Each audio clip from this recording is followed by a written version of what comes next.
so you thought it couldn't happen to you. But if it did, you had a plan, right? Maybe you could hide in the mountains until the worst of it blew over.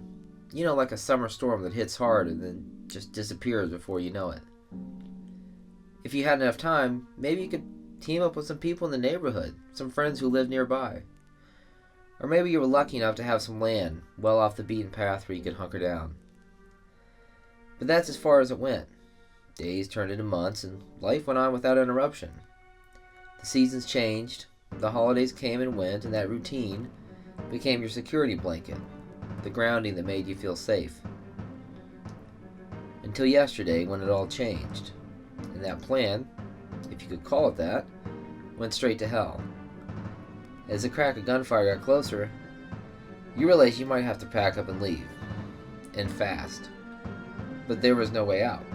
The roads were blocked with wreckage, and anyone in a vehicle was an instant target. With no escape plan, and nowhere to go, this became your last stand.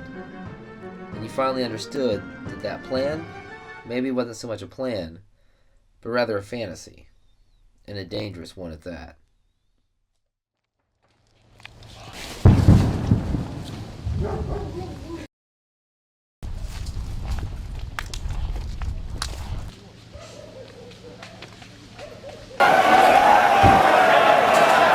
So you couldn't even see through it when it was daylight.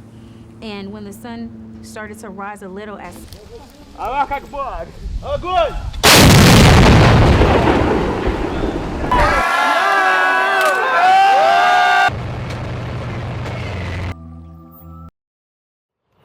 real crisis is literally only a heartbeat away. If you have any doubt of this, just turn on the news. Any channel, anytime.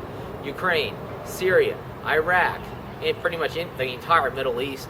And then look at the emerging refugee crisis in Europe and all the unrest that's brewing underneath the surface.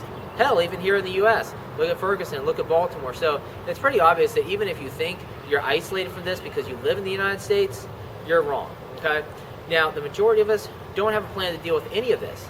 Typically, the plan is just like, I've got to escape the city. I've got to run to the woods. I've got to get to my bug out location, stuff like this. Well, what happens if you don't have time to do that? What happens if you get trapped? What are you going to do then?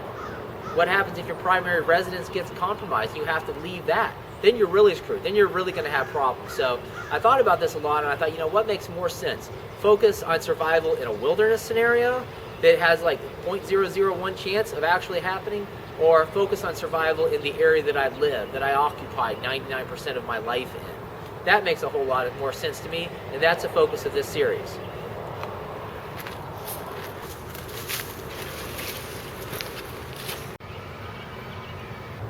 Now, one can't make a plan without having a scenario in mind. For our purposes, we're going to keep it real simple. Zero rule of law in the city.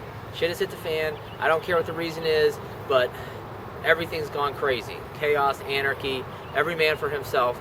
That's what's going on. So that's the survival scenario. Now, how we got to that point, civil war, natural disaster, really doesn't matter. Survival is the primary concern and the focus of this series. In episode 1, we're going to create the scenario, which we've already done. We're going to use satellite technology to get a good bird's eye view of the area surrounding our home, and then looking at the city and IDing potential shelter sites. In episode 2, we're going to get on the ground and actually recon these sites and rate them. Pros and cons. What's going to be good for survival shelters? What's not? In episode 3, we're going to go over gear. We're going to talk breaching tools, lock picks, axes, fuel siphons, all that good stuff you need for survival in the city.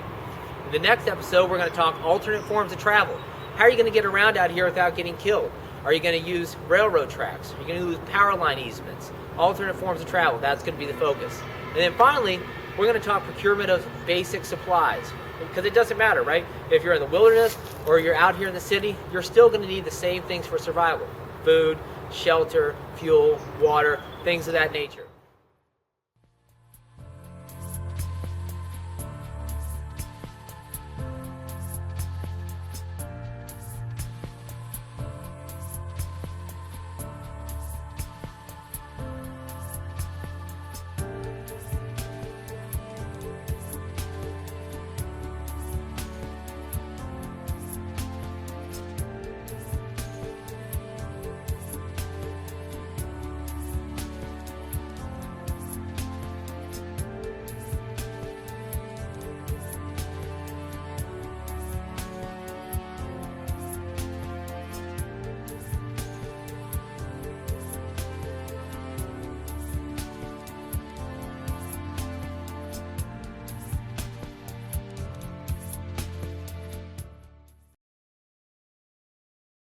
know how I am. I really don't talk a whole lot. I prefer more action over going on and on and on, running the mouth. So go ahead and stay tuned for episode 2. I think you guys are really going to like it. I got an old sewing factory to check out, an old steel mill that's been abandoned for like the past 30 plus years, and 2 wooded areas. So make sure you click that sub button. Until next time, you guys know the drill. Get out there and train, and I'll talk to you soon. Peace.